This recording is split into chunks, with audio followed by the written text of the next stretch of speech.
Isang agam-daramdam na hapon po sa ating lahat. Welcome sa pinakabagong episode ng Ayos na Ayos sa DOS Season 4. Ito ang programang maghahatid sa inyo ng mga makabuluhang kwentuhan tungkol sa siyensya, teknolohiya at inobasyon. Kayo ay nakasubaybay sa DOST Central Luzon Facebook page, sa Radio Agri 90.1 FM, ang official radio station ng Philippine Center for Post-Harvest Development and Mechanization of PhilMec, at sa Access Network Community Channel. Ako po ang inyong lingkod, Lorraine Custodio, ang kasama ninyo ngayong Lunes, alas 3 hanggang alas 4 ng hapon para sa ating makaagham na programa. Sama-sama tayo para sa isang oras na punong-puno ng kaalaman hinggil sa mga teknolohiya at inobasyong hatid ng Department of Science and Technology.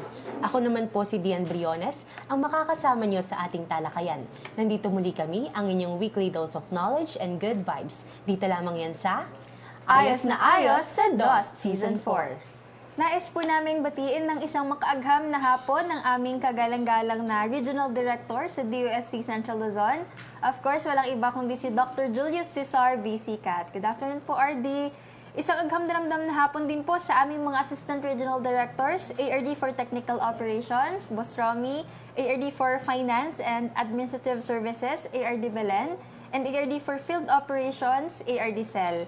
Sa amin pong mga provincial directors, mga PD namin, pati na rin po ang lahat ng staff ng Regional Office and PSTOs ng buong DOST Central Luzon, isang kaagham na hapon po sa inyong lahat. Binabati rin po namin ang buong DOST Central Luzon S&T Promotion and Communication Unit under the leadership of PD Lady Mel Zicat. At isang agham na ramdam na hapon din po sa lahat ng bumubuo ng PhilMec sa pangunguna po ng kanilang Director 4 na si Dr. Junicio G. Alvindia. At isang agham na ramdam na hapon din po sa buong Radio Agri Team. At nais din po naming batiin ang Access Network Cable TV na katuwang po natin every week. Pati na rin po, most especially sa lahat ng nakikinig at nanonood sa atin ngayon, isang agham na ramdam na hapon po sa inyong lahat. Yan.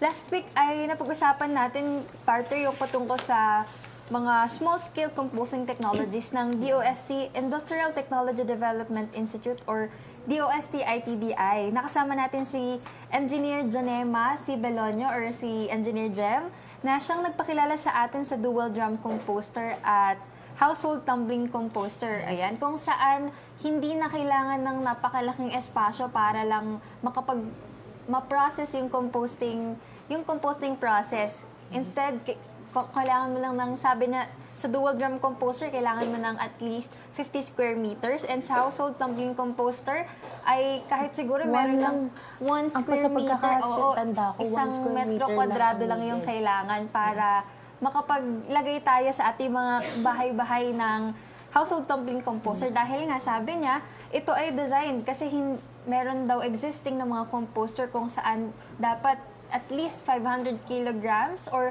nasa 500 kilograms. So, imagine, partner, gaano karami yun. Para lang ma-process or mabulok yung, ma-compost yung ilalaman doon sa composting technology na yun. Pero dito, sa dual drum composter at sa ating household tumbling composter, ginawa na siyang small scale or small scaled na yung composting technique para, ayun nga, mas magamit, mas maging applicable sa ating mga LGUs and sa ating mga household, of course. Yan.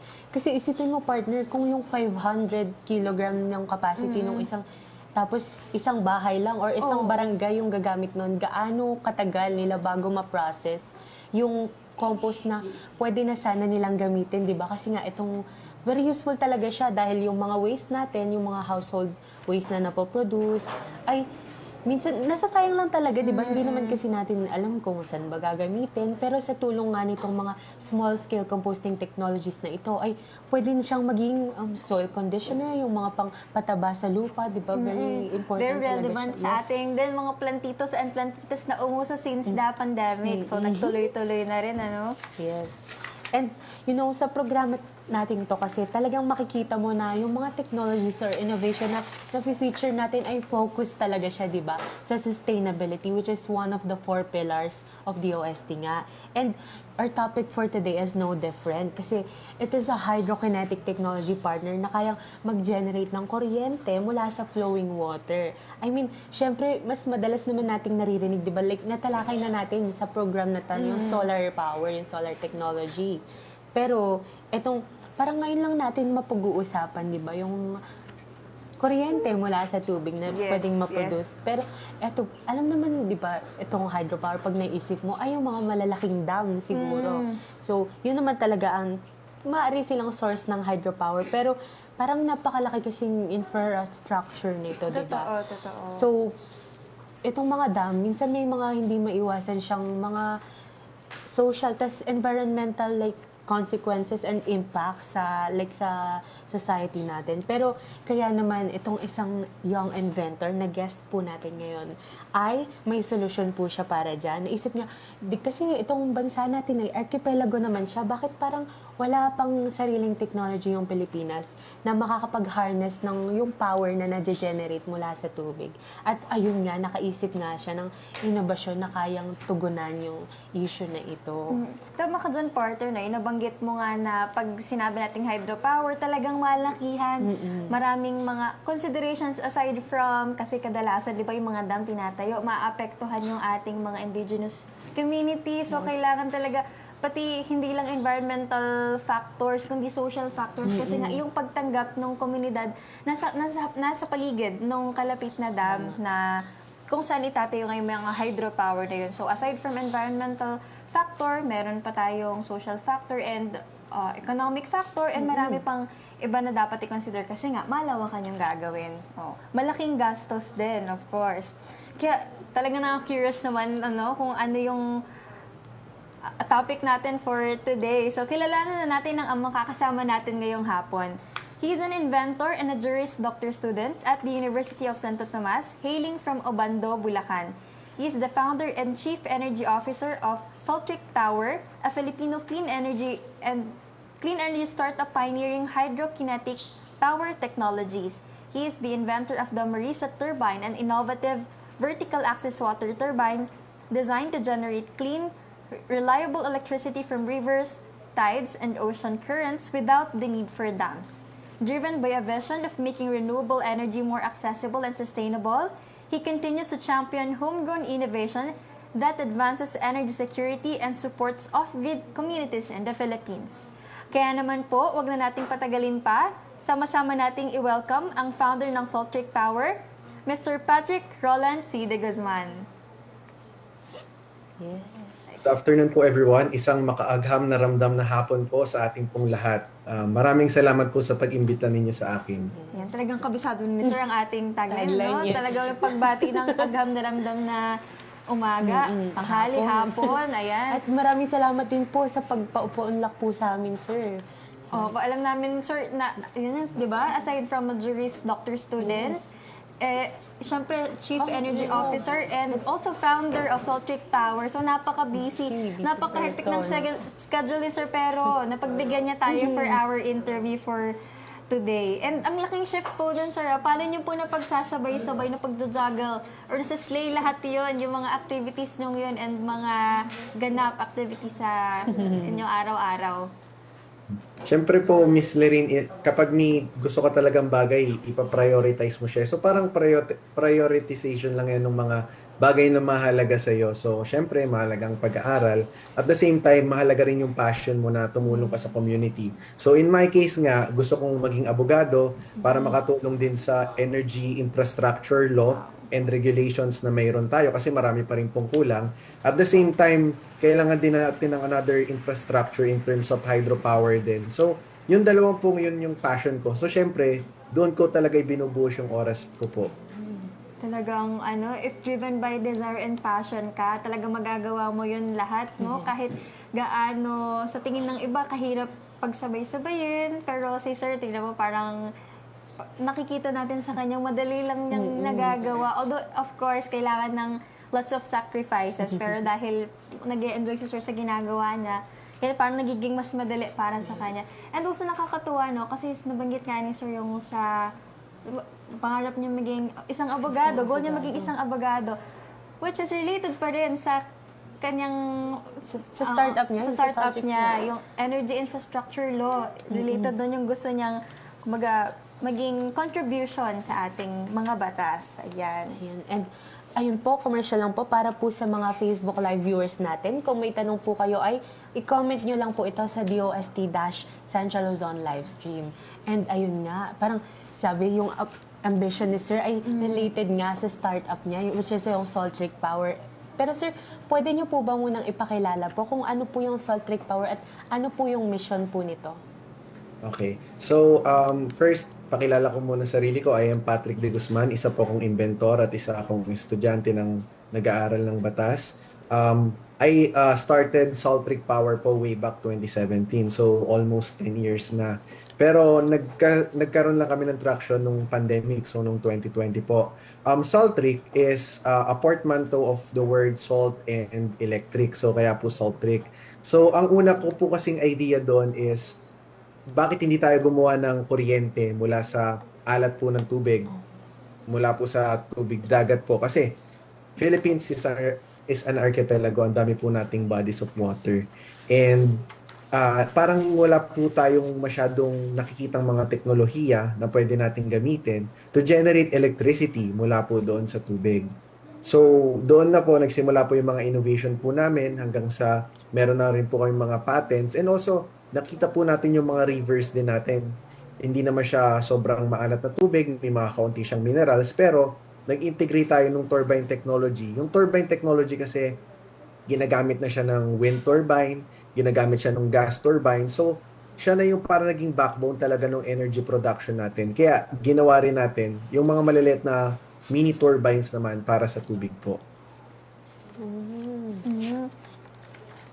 Salt and electric, kaya pala Salt Salt Trick. Trick. Oo, Salt Trick yung naging pangalan. Very witty naman. So ano pong, pwede nyo naman pong ipakilala sa amin ngayon, Sir Patrick, kung ano po yung technology ng Marisa Turbine and how does it work po? Okay. So, familiar po tayo, di ba, lahat sa wind turbine? So, yung wind turbine, umiikot siya kapag nagbo-blow ng malakas yung hangin. Pinapaikot niya yung parang Ellising propeller. So, yung sa Marisa turbine naman, para siyang wind turbine, pero para sa mga rivers and para sa dagat. So, yung deployment po namin ngayon, meron kami sa rivers. Yung para po sa dagat is under development pa rin. Kasi medyo mas mahirap po yung mga technology na kailangan ilagay po doon. And yung Marisa turbine po, nung 2023 kasi, doon ko natapos yung turbine namin na nagawa na namin with the help of the DOST funding din po na malaking naging tulong sa amin. And iniisip ko, ano bang pwede kong ipangalan dito sa turbine ko? So, nung una, nagpo-produce siya ng 500 watts. Iniisip ko, Salt Lake Turbine X500 na lang. Kaso parang pangit masyadong pakinggan. So, nag-isip ako ng medyo mas deeper na and way back 2023,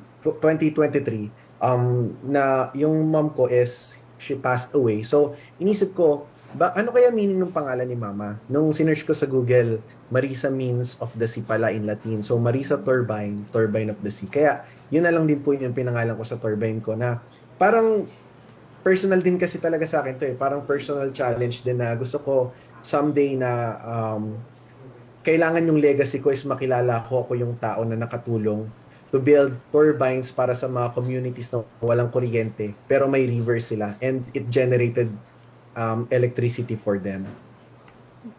Ang galing, no? Talagang parang destined na yun yung naging, kasi diba, naisip ni Sir paano magkakaroon ng mag-memory si mother, Yes. mother niya na who passed away. Pero yun, Marisa, tamang-tama doon, no? Ang galing, no? Talagang, Sakto yung nag-align. talaga ng name. Kasi, yun nga, Latin word po ba galing yun, Sir? Anong word po?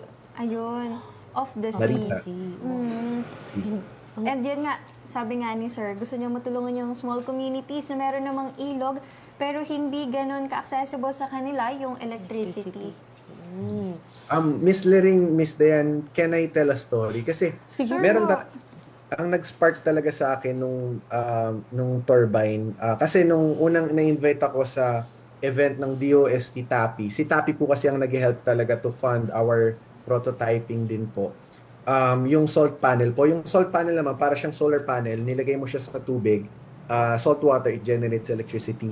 Pero nung nandoon ako sa nandoon ako sa isang event, DOST event, way back 2022, meron pong 3 bata roon na taga Basilan po. So, napunta po sila dito sa Manila, in-invite po sila ni DOST. Tapos, parang masaya sila. Nung pinag-sharing po kasi sila eh. Sabi nila, uy, ang ganda pala sa Manila. May mga escalator kayo, Tapos puro kayo ilaw, sobrang liwanag kahit gabi. Kasi sila daw po kapag gabi, gasera lang yung gamit nila. Tapos meron daw tayong may mga cellphone, may mga wifi na doon ko po naisip yung mga bagay pala na tinitik for granted natin. Sobrang laking bagay na yun pag nagkaroon sila. So doon po ako nagkaroon ng interest sa pag-develop naman ng another technology which is yung water turbine nga po. Since dun sa area po nila, marami rin namang mga flowing rivers din po. And naisip ko bakit hindi natin modify yung mga turbine generator natin na pwedeng ilagay sa mga river. And also kung ma-develop din natin para sa seafront. So, yun po yung naisip ko. Sila yung parang naging inspiration ko na, alam mo, yung kapag nalagyan mo pala ng kuryente yung isang lugar na wala talagang access or kaunti lang yung access sa kuryente, parang malaki yung dulot nun sa pagbabago ng buhay nila eh. So, yun po yung parang naging missionary namin sa Saltric na we want to give power to the people. We empower people with our Marisa turbine. Talagang parang double meaning yung power na sinasabi ni Sir, no? Literal na power to power the communities and of Na-empower course, sila. empower the, yun, mismong community din at yung mga tao dun sa community na yun. So nakakatawa. Sir, factor din po ba na kayo ay from Obando, Bulacan, which is alam naman nating mayaman sa mga yamang tubig. And of course, Bulacan itself ay talagang kilala pagdating sa pag merong naging baha, yung pag-apaw ng mga dam. So, meron po bang trigger factor or inspiration po from your hometown? Meron po, Miss Lorraine, kasi sa Obando, specifically sa amin, sa Bulacan, kapag bumaha po ng malakas, ng mataas po, bumaha ng mataas, is pinapatay po ng Meralco yung power supply namin.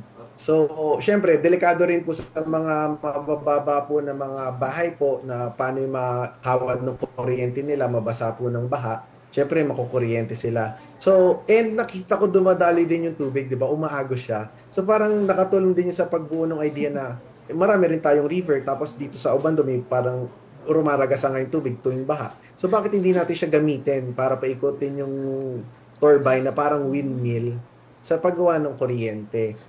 And yun nga po,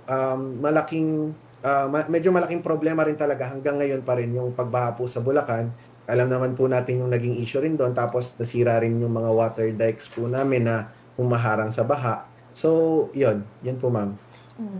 Ang dami talaga ding factor, ang daming inspiration ni Sir para mabuo yung kanyang innovation, ano? Parang siguro itong invention, itong ano ni Sir, yung Marisa turbine, di ba, from the name itself, ay galing sa kanyang mother. Tapos yung mga pag-develop nito ay affected, parang influence nga ng mga napakaraming factors from his like personal experience, ganun. So, siguro parang matuturing na baby, ito ni Sir. Ito, Malalim yung yes, pinigugutan, malalim yung ano? Diba? Tsaka very inspiring din na ano, kasi yun nga nasabi na ni Sir kanina na itong kuryente ay isa siya sa mga bagay na nagtitake for granted nga natin dahil ayun, parang madalas may access naman tayo sa kuryente at madali lang yung access natin doon sa power. Pero may mga lugar talaga dito pa rin sa atin na kahit ganun na kahit ilaw or yung simpleng pag-ilaw nga lang ay wala din silang access. So, ito, maganda talagang, itong Marisa turbine ay makakatulong talaga siya sa mga communities tulad nun, di ba? Tsaka, oo nga, no? Din alala ko lang, syempre, pag sinabi nating power, madalas naisip nating ilaw. And siguro may part, pwede rin natin i-relate doon kasi, syempre, yung mother ni Sir Patrick ay ilaw ng tahanan. Yes. Wow. Ayan. And, Sir, ito pong technology po na ito, Sir, ay ano naman po yung pangunahing layunin niya, Sir? And ano po yung problem nga po na nais po nitong tugunan specifically? Dito po sa Pilipinas, ang problema po natin may energy crisis tayo. Tulad po nung nakaraan na trigger po nung dahil po sa pagsasara po ng Hormuz Strait. And makikita natin na highly reliant talaga tayo sa fossil fuels dito sa Philippines. So sinasabi sa data po ng DOE na 70% ng electricity po ng Pilipinas comes from dirty fossil fuel. So yung oil, coal, natural gas, and also yung diesel po na ini-import natin. And yung diesel nga, since sobrang nagmahal siya, And tulad po doon sa mga off-grid communities o yung mga isla na hindi po connected sa main grid, main power grid ng Pilipinas, they use diesel generators po to generate their own electricity. Ang problema po doon, since nagmahal yung diesel, mas magmamahal na rin yung kuryente nila. And ang worst case po is nagkaroon pa sila ng mga brownout dahil nagkakulangan po ng supply ng diesel. But the good news with those communities is that they have lots of rivers. So sinasabi rin po sa data naman ng DOE and also ng National Irrigation Authority, meron pong 252 rivers around the Philippines that are capable to sponsor or to host hydrokinetic turbine like the Marisa turbine to generate electricity. So nakikita po natin na malaki po talaga yung potential na pwedeng itulong nito. Na kapag mayroon ka pong river dyan, bumili ka lang ng isang buo na Marisa turbine, i-deploy po natin, and i-connect natin sa battery. Then the battery connected to our homes, pwede na po nilang pailawin yung mga ilaw nila, pwede po silang makagamit ng mga electric fan, and also yung mga refrigerators po nila para po sa mga food nila, food produce po para ma-preserve po natin. So nakikita natin na marami talaga tayong pwedeng gawing deployments po around the Philippines since we are an archipelago. Yun, so nabanggit nga ni Sir, na majority ng energy ng Philippines or ng ginagamit na energy ng Philippines ay from fossil fuel, which is non-renewable. Although renewable siya, pero it takes thousands of years bago ma-replenish, yung mga ganong klaseng pinagkukuhanan ng energy.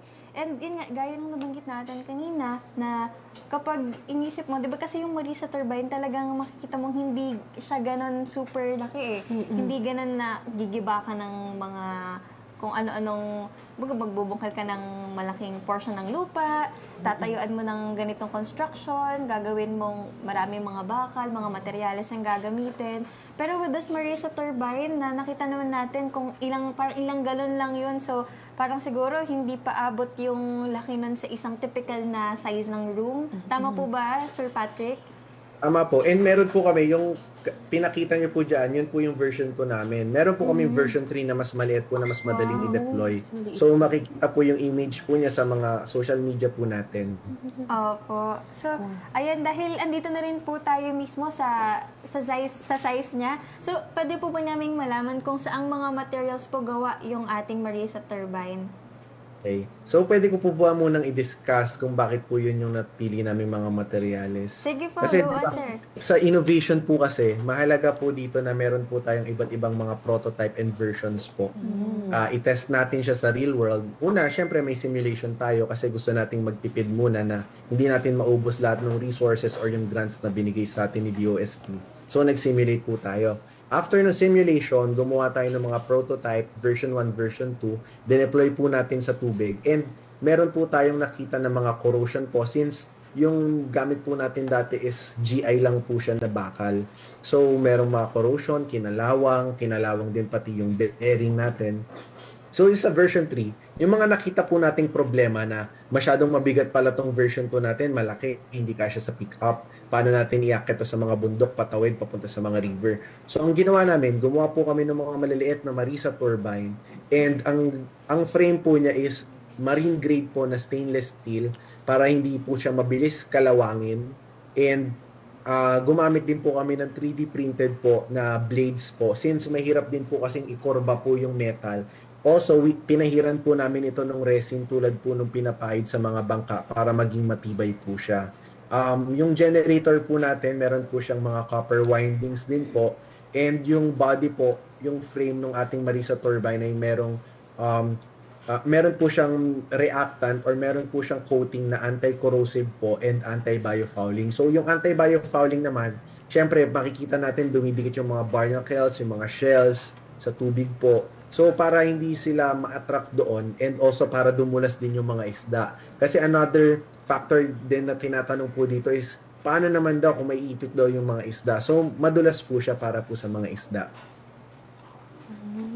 Ayun nga, sabi nga version 3 na ang kanilang Marisa turbine. And yun nga, dahil nakita nila yung mga ganong scenarios, talagang parang halos lahat ng materials nila naging anti-corrosive na. Dahil, of course, pag babagsak, sa tubig ala, talagang very prone sa corrosion. And yun nga, na-consider na rin nila, sir, yung paano pag na-attract yung mga isda, yung mga talagang makapit na mga Shells. Mga barnacles daw, ganun. barnacles, ayan, pag makapit talaga yun. So, oo nga naman na magiging hindrance siya. So, to add po, Sir Patrick, paano naman po halimbawa yung mga lumot na pwede pong dumikit or mga grass from river or sea?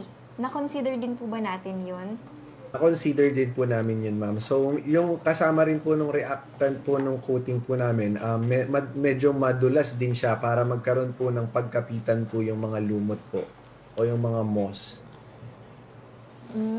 So, ayun, talagang pati yun, consider na nila, sir, sa kanilang, ngayon, version 3. Ayan.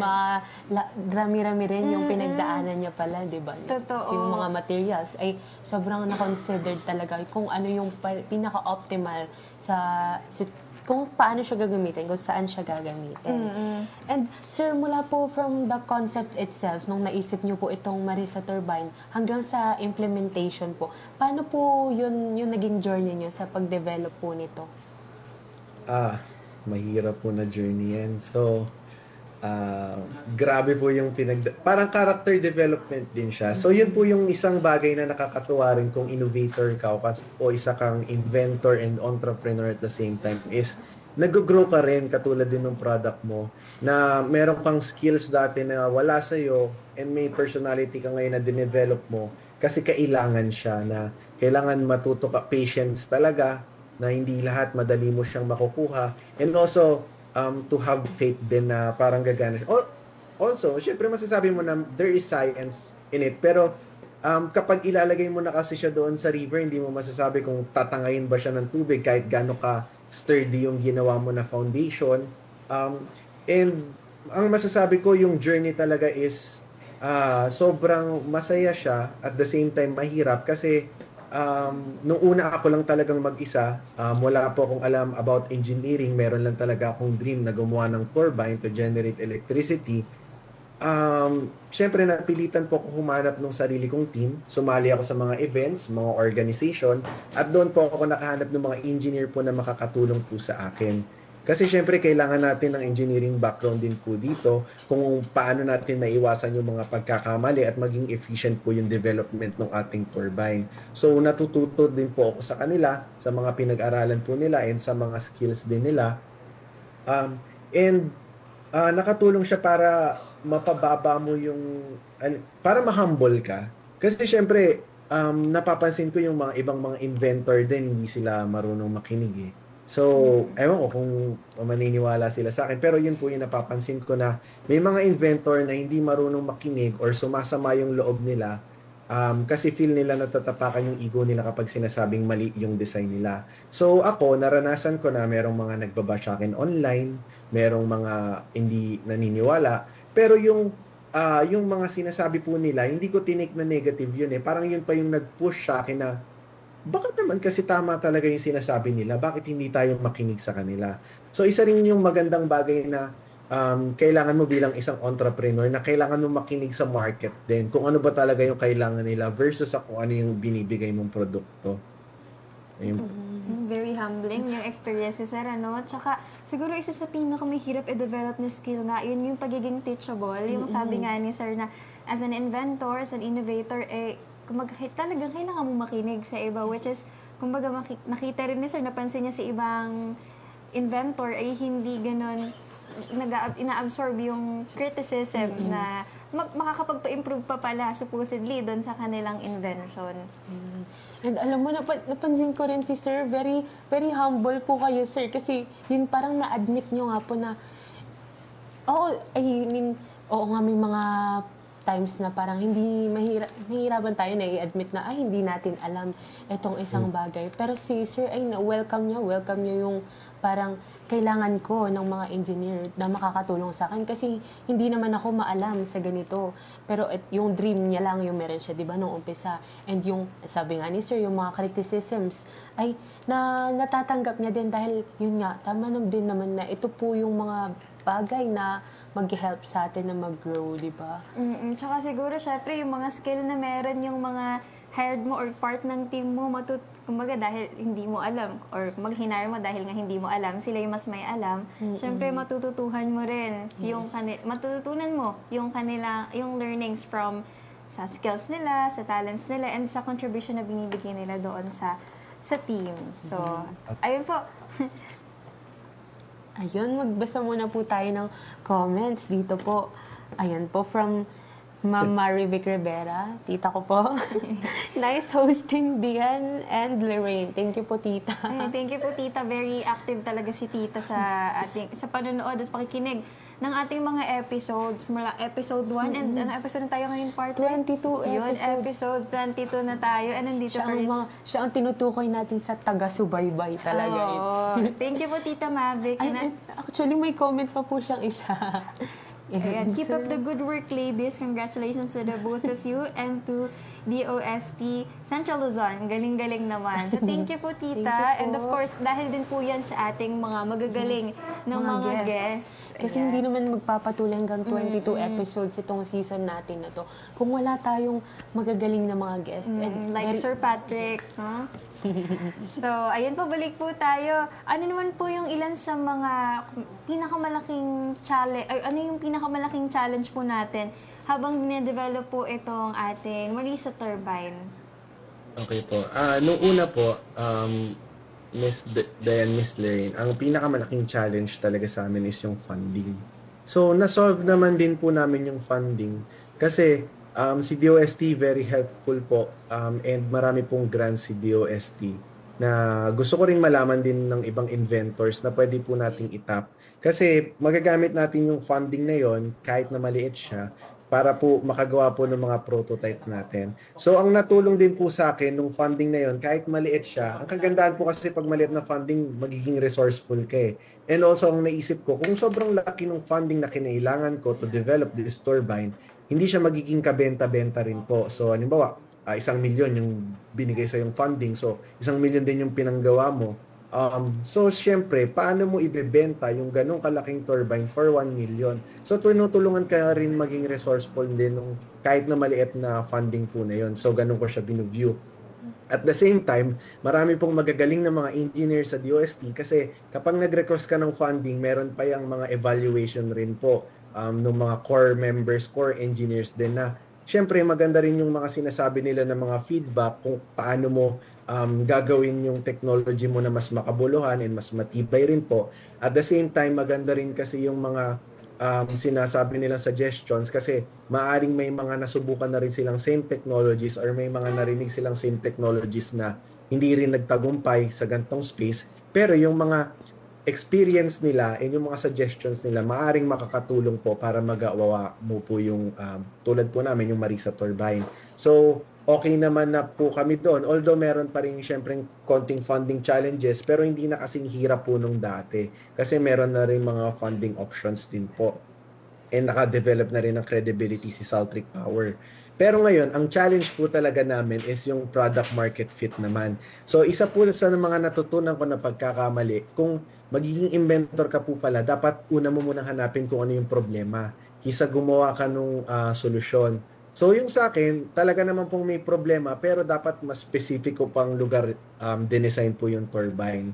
Kasi ang naging problema kapag nag-offer kami sa iba't ibang LGU, iba't iba pala yung klase ng mga turbine specification na pangangailangan nila. So dapat i-modify mo yung offering mo with regard sa mga needs ng customer mo. Yun po, ma'am. Ayun. So, aside sa funding, nabanggit ni Sir na isa sa naging challenge or isa sa natutunan niya as an inventor ay unahin munang tingnan kung ano ba yung problem, yung maging specific tayo dun sa problem na kailangan nung ating na gusto natin bigyan ng solusyon. So, ayun, sabi nga ni Sir na kailangan parang yung sa kinakonduct din ni DOST, no, nagkakaroon tayo ng technology needs assessment para malaman natin kung ano nga ba talaga yung specific na problema ng community na to, ng association na to, ng samahan na ito, para alam natin kung ano yung specific technology na appropriate sa kanila, na hindi masasayang, na locally available or locally appropriate doon sa ating gustong bigyan ng solusyon na community or samahan. And sir, bukod po sa DOST, sino naman po yung mga naging katuwang nyo pa po sa pag-develop po na itong Marisa turbine? Marami po ma'am, Miss Dayan. Very thankful po ako kay Ateneo Intellectual Property Office na in-incubate po nila kami sa Ateneo po, na naging malaking bagay rin yung pagkuha sa amin ng Ateneo kasi nagkaroon kami ng credibility. Also po, meron kaming short stint po with DLSU Animo Labs din po na nag-provide sila ng funding din, and also yung mga workshops din po para makatulong sa amin to build our business model. Si Intellectual Property Office of the Philippines din po na tinutulungan kami sa mga IP applications and sa pagkilala rin itong aming innovation na Marisa Turbine. Key Filipina Shell Foundation din po na nagbigay po sa amin ng grant para po mapagpatuloy namin yung development nitong Marisa Turbine. Key SM Cares Foundation po na nag-fund ng isa naming deployment din po sa Bulacan. And marami pa pong ibang organizations tulad ni Entrepreneurs Organization na pinadala niya po yung technology namin, and ako rin po sa Singapore and also to South Africa rin, na para ma-introduce namin doon kung anong meron na invention tayo dito sa Philippines po na maaaring makakatulong. And also thankful din po ako kay Murata Electronics din na sila po ang unang tumangkilik nung isa naming in-pipe turbine din po. Oh, so ayun, marami naging partner si Sir. So, from what I can nag-English ay parang ang naisip ko dito kasi ang daming naging partner ni Sir, 'di ba, sa pag-develop nito. So, nakikita nila yung potential talaga and ng technology na ito, 'di ba, partner? Oo, kasi from Ateneo to yung intellectual property of the Philippines, and of course, DOST ay naging katuwang ni Sir sa pag-develop nitong Marisa Turbine. Sir, pwede po bang napahapyawan lang pala natin kanina kung ano po yung mga naging papel po ng DOST sa pag-develop po ng etong Marisa Turbine po, sir? Pwede niyo po bang i-expound po, sir? Pwede ko po bang ikwento muna kung paano ko nakilala si DOST? Sige po, sir. So, meron po kaming isang tinatawag na organization, si New Energy Nexus Philippines po. Isa po silang accelerator na tumutulong po sa mga energy startups dito sa Philippines. Tapos, kinonect po nila ako kay DOST kasi si DOST nakipag-partner po sa kanila para pondohan po yung mga energy startup. So, hindi naman kami lahat pinalad po na mapondohan, pero ako po isa sa mga pinalad. Tapos, yung grant po na yon ginamit namin para makagawa talaga ng prototype. Kasi nung nandun po ako sa Nexus, nung nag-start po kami, growing pa lang po yung turbine parang more on public, PR pa lang siya, ganon. Pero si DOST, ang laki talaga ng natulong. Mula po kay TAPI, yung concept prototyping program po, nagbigay po sila ng maliit na grant para makagawa kami ng version 1. Tapos yung version 2 rin po.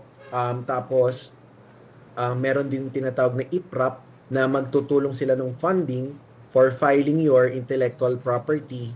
So sila ni Ateneo ang tumutulong sa akin para sa pag-file ko ng mga intellectual property po natin. Also rin, yung sa Galing program naman po, yun po yung nakatulong para ma-develop natin yung version 3, and also with testing it po, with the help of UPLB Agricultural Machinery and Testing po. And also ngayon, marami pa kaming tinitingnan ng mga partnerships and collaboration with DOST. Kasi hindi lang naman financial yung tinulong ni DOST . Tinulungan niya kami mabuo yung credibility na ay totoo pala itong sinasabi ni Patrick na pwede nga itong turbine niya, gumagana pala talaga to. At the same time, marami silang ginagawang mga convention na kung saan-saan po kami pinapadala kaming mga inventors para makita ng iba't ibang localities around the Philippines and even international kung ano ba yung mga inventions na meron tayo dito sa Pilipinas. Ayun po. Pwede po ba ako magdagdag pa ng kwento? Medyo napakahaba. So nung nakaraan po kasi, galing ako sa isang convention po, yung Phil Energy Expo. So nandun po lahat ng mga technologies na may kinalaman po sa energy, renewable energy, and also other forms of energy rin po. So ang masasabi ko lang po is thankful din ako na pina-attend kami doon. At the same time, medyo nalungkot po ako kasi ang nakita ko, more on mga technologies sa mga banyaga yung nakabooth doon. So parang doon mo makikita na kamusta na ba yung innovation ng Pilipinas, na makikita mo kaunti pa rin pala yung innovations natin in terms of energy and in renewable energy, which is kailangan natin.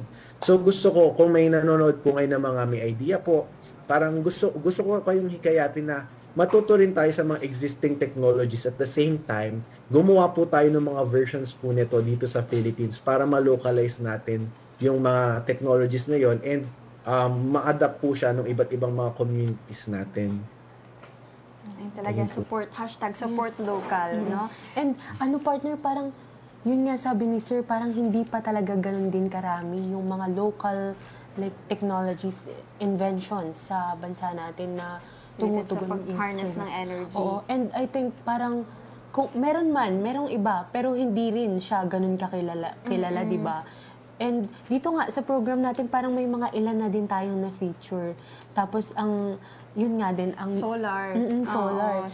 Tapos parang ang ano din nila ay kailangan mas malaman to ng mga tao na may gawang Pinoy May pala na nag-exist ganito.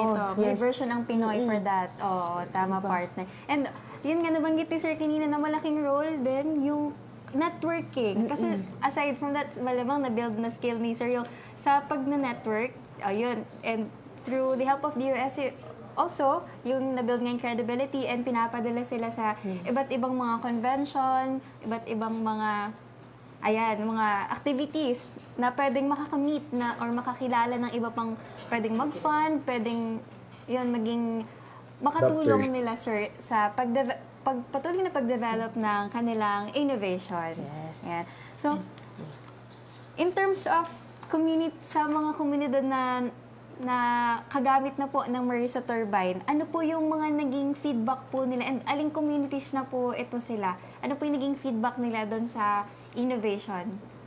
Meron po kami dalawa pong pilot deployments. Meron kami sa May Kawayan River po sa Bulacan. Sa dulo lang po ng Obandong, may access kami doon. Also with Angat Dam rin po.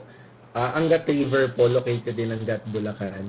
So meron doon, sa Fisher Folks naman, in-interview namin na paano ba makakatulong po sa inyo ito pong renewable energy mula po sa pagdaloy po ng tubig. So sinasabi nila, pwede itong magamit to power the refrigerators para po doon sa mga isda. Pwede rin yun sa mga lighting systems din po kapag sa mga bangka po nila, na kapag makadevelop po kami ng maliliit na turbines para doon sa bangka nila isabit, so makakapagpailaw siya doon kapag may mga nangingisda sa gabi.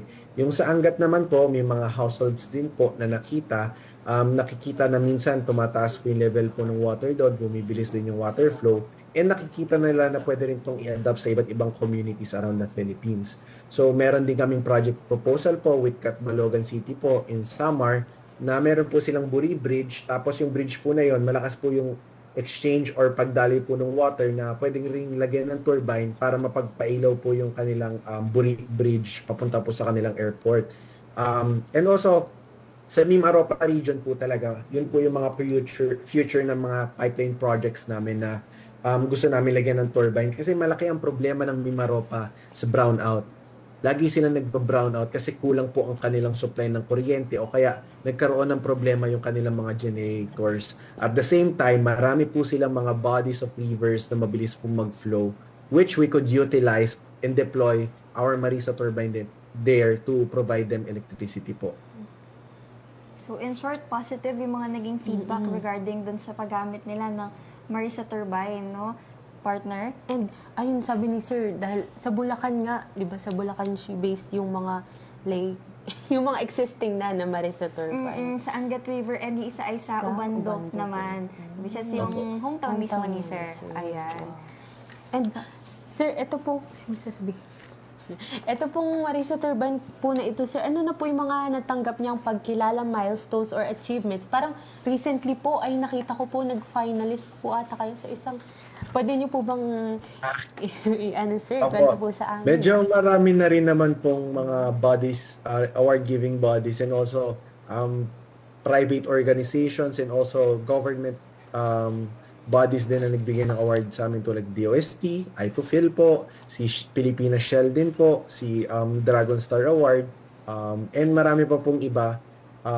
So nung nakaraan po, si project po ito ni DepDep, na meron po silang Presidential Philippine Innovation Awards na gusto po nilang kilalanin yung mga magagaling na innovators and inventions around the Philippines na parang ito yung magsilbi na parang Olympics or SEA Games ng invention dito sa Pilipinas. So parang meron daw po mag-represent po sa atin sa ibang bansa po na mga magagaling na mga innovators and projects din po.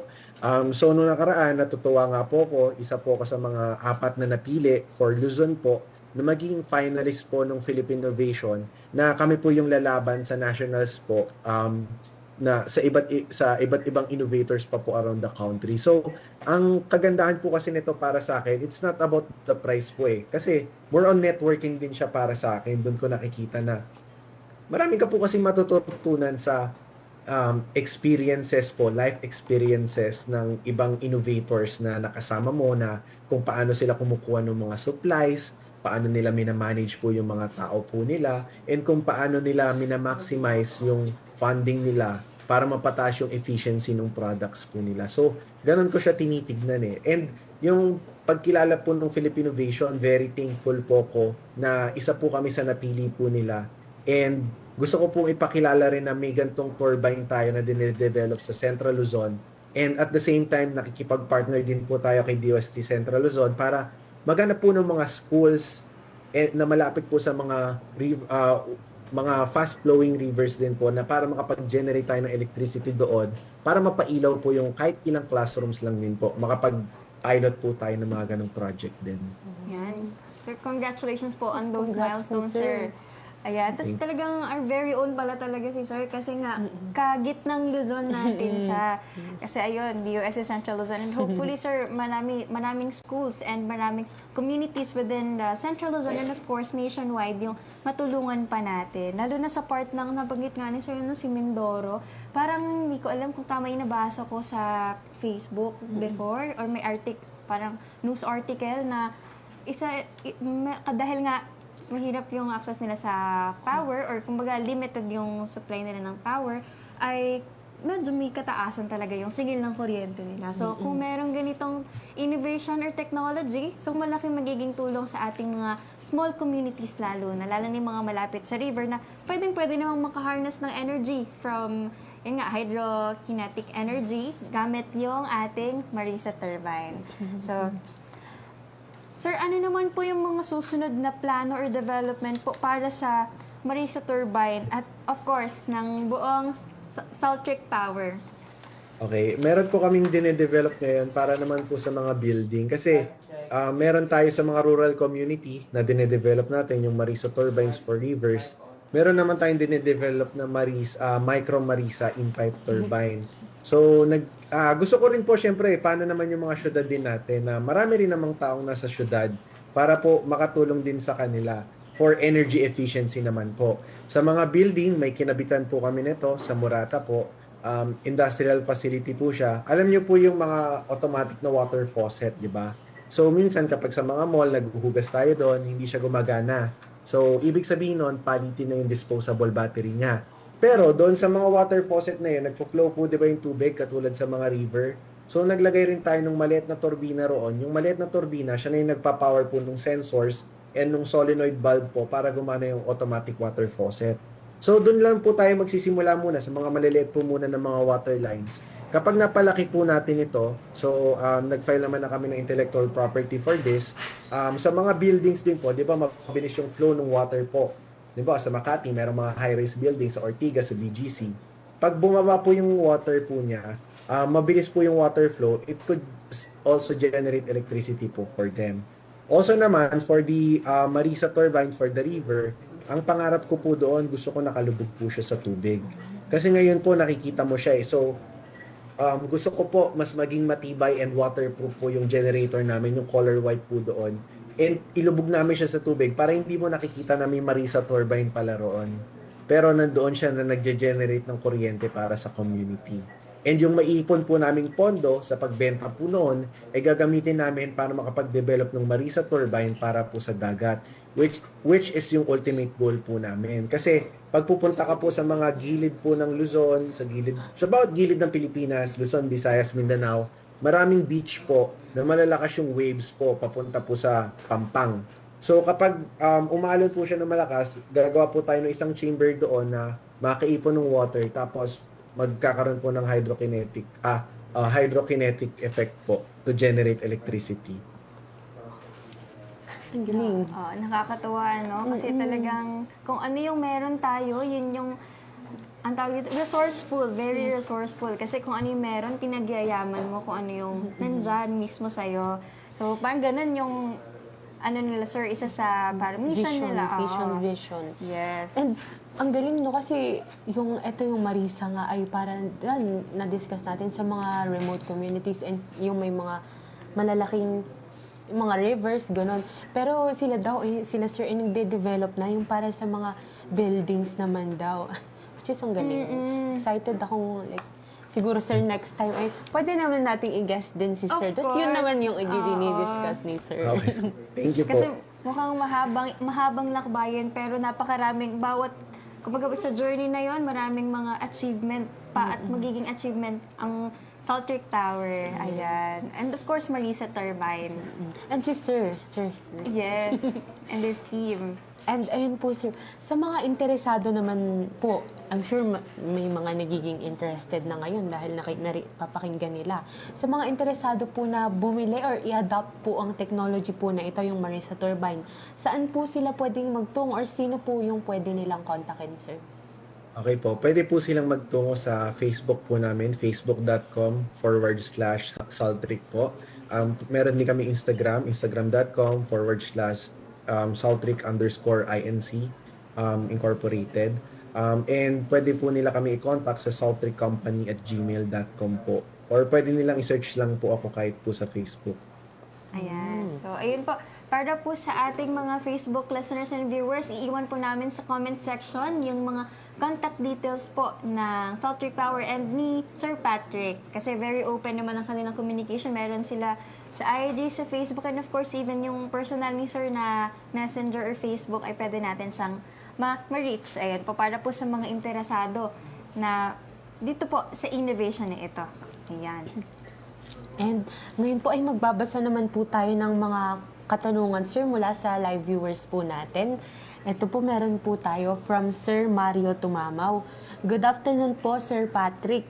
Ask ko lang po, para sa mga community na may river, may standard po bang water flow rate or discharge na requirement ang river para maging applicable ang technology para sa community? And how many kilowatts per hour po ng electricity ang na-generate ng technology per hour? And ayun muna po, sir. Good afternoon po, Sir Mario. Thank you po sa inyo pong katanungan. So, kailangan po natin ng minimum velocity po ng 0.8 meters per second po. Tulad po nung nakikita natin sa Angat River para po magsimulang umikot po yung Marisa Turbine natin. With that velocity po or bilis po ng tubig, kaya niya mag-generate po ng 100 watts. So yung 1 kilowatt po natin is kayang i-generate kapag mga nasa 3 to 4 meters per second na po yung water velocity. Pero para po pataasin po yung power production, pwede naman po tayong mag-develop ng mas malaki pong generator ang ilagay natin with multi-poles po na kahit maliit po yung RPM, kahit mababa yung RPM po niya, isusubukan po natin to generate about 1 kilowatt po kahit mga nasa 1.5 meters per second po. So yung nag-generate po nito sa isang araw, kaya niyang umabot ng 24 kilowatt hour peak na kaya pong mag-power ng 3 to 4 average Filipino households po. So, ayun po. For Sir Mario, kaya po mag-generate ng Marisa Turbine ng 24 kilowatts per hour na kaya Per day po. per day. Ayan. Para makapag-power doon sa average na consumption ng isang buong household na sa Pilipinas. 3 to Ayan. 4 households po, ma'am. 3 to 4 4 households. Ay, wow. So, ang dami pala, partner, no? So, isang Marisa Turbine, nasa maximum 4 na bahay na yung kaya niyang i-power. Oo, pag-supplyan ng power. So, ayun, meron po tayo another question dito. Sir Patrick, para naman, halimbawa daw po ay may malapit po sa ilog o may malakas na agos ng tubig malapit po sa community nila, pwede raw po ba silang basta po magkabit po nito? Safe naman daw po ba ito sa mga, halimbawa po sa mga bodies of, yung mga isda raw po na lumalangoy doon or mga naninirahan po doon na lamang tubig? Apo. So, safe naman po siya sa mga isda, tulad naman ng mga bangka natin. Kasi, yung mga bangka naman po natin, di ba, may mga umikot din na propeller yon. So, kung ano yung epekto niya sa isda, hindi naman siya nakakapinsala po ng mga isda. Ganun din po yung epekto po ng Marisa turbine natin na may mga rin naman po yung mga isda na kaya po nilang lumayo sa mga ganun pong mga umiikot po ng mga bagay.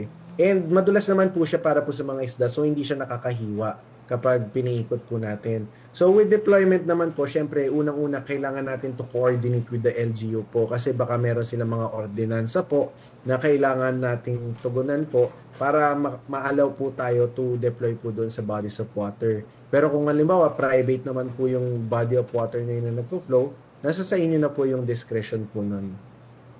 So, ayun po. Thank you po sa pag-answer ng question from our viewer. And ito po, may question pa po, sir. Gaano po katagal ang lifespan nitong Marisa turbine at kung may sakaling may kailangang ayusin or i-maintain, mahirap po ba itong gawin ng mga ordinaryong tao or kailangan pa po ng mga experts? Okay. Marami po tayong mga experts po dito. Kahit po yung mga nag-ayos po ng mga mekaniko ay madali po nilang maintindihan kung paano po gumagana yung ating turbina. With regard po doon, yung deployment po niya, ay yung pagtagal po niya, tatagal po siya ng 15 years po from our testing po. Pero gusto pa rin po namin gumawa po ng mas matibay na version na kayang umabot ng 20 years po para mapantayan yung mga solar panels po. Kasi sinasabi ng mga studies ng solar panels daw ay kayang umabot ng 15 up to 20 years po ng lifespan. So, napakahabang time ng partner, no? Makuya mo 1.5 dekada yung itatagal ng ating Marisa turbine. And gusto pa nila, sir, na gawin na 2 dekadang tatagal yung ang ating Marisa turbine sa pamamagitan ng, yun nga, mas matibay na mga materials and other considerations pa. So, ayun po, Sir Patrick. Thank you so much po for sharing your knowledge, your passion, and drive po to help our communities. And of course po, your time kasi nga, di ba, Juris Doctor student si Sir from UST. And ayun, also yung Chief Energy Officer ng Saltric Power. So talagang alam natin very busy yung schedule niya. Pero nandito siya ngayon, interview natin. And maraming salamat po, Sir, sa inyong time. And yun nga po yung passion and drive nyo to help our community. Thank you po, Ms. Lorraine. Thank you, Ms. Dayan. Thank you po to DOST Central Luzon for this opportunity. Sa mga viewers po natin, gusto ko lang po kayo hikayatin na hanapin po natin yung mga programa po ng DOST para sa mga inventors po natin na naniniwala po kasi ako na lahat tayo may mga idea tayo. And kung gusto nyo pong ipaglaban or gusto nyo gawin yung idea nyo into a reality po, katulad po nung nangyari sa akin, matutulungan po kayo ni DOST. Ayun. So, thank you so much din po sa inyong trust. Of course, kay DOST na naging katuwang niyo po dito sa Marisa Turbine. Baka po meron po kayong gustong batiin, pasalamatan, or i-shoutout, sir. Feel free po. Gusto ko pong batiin yung dad ko po, yung girlfriend ko po, and my sisters din, and yung mga kaibigan ko. Ayan. Thank you po. Thank you po. Thank you po ulit, Sir Patrick. Ayan. Thank you very much po. Ayun. Isang makaagham na talakayan na naman po ang pinagsaluhan natin ngayong hapon at maraming salamat po ulit kay Sir Patrick. At muli binabati po namin ang lahat ng bumubuo ng DOST Central Luzon, ng PhilMec, ng Radio Agri at ng Access Network TV. Kasama na rin po ang lahat ng sumubaybay sa atin ngayong hapon, ang mga kasama po nating nakinig at natuto. Isang agham na ramdam na hapon po sa inyong lahat. Yan, mga kagham, huwag po natin kalimutang i-follow ang aming Facebook page, ang DOST-Central Luzon sa Facebook, YouTube at TikTok para po manatili kayong updated sa aming mga programs and activities. Pati na rin po ang Facebook pages ng aming mga PSTOs, ang DOST Aurora, DOST Bataan, DOST Bulacan, DOST Nueva Ecija, DOST Tarlac, DOST Pampanga, and DOST Zambales. Paki-invite rin po ang inyong mga friends na mag-follow para updated din sila sa mga serbisyong hatid ng DOST Central Luzon. At nais din po namin ipabatid na maaari niyong balikan ang replay ng aming mga episodes sa DOST Central Luzon YouTube channel, pati na rin po ang YouTube ng Radio Agri 90.1 FM Filmec. Mapakikinggan niyo rin po ang ang replay namin sa kanilang radyo tuwing weekends. Muli, maraming salamat sa pagtutok sa ating talakayan. Hatid namin ang iba't ibang serbisyo patungkol sa siyensya, teknolohiya at inobasyon ng DOST. Sa ngalan po ng aming Regional Director, Dr. Julius Cesar V. Sicat, ako po muli si Dian Briones. At ako naman si Lorraine Custodio, ang inyo pong nakasama ngayong hapon sa ating programa. Subaybayan niyo kaming muli sa araw ng Lunes, alas 3 hanggang alas 4 ng hapon sa programang maghahatid sa inyo ng weekly dose of knowledge and good vibes. Sama-sama po ulit tayo next week. Dito lamang yan sa Ayos na Ayos sa DOST Season 4.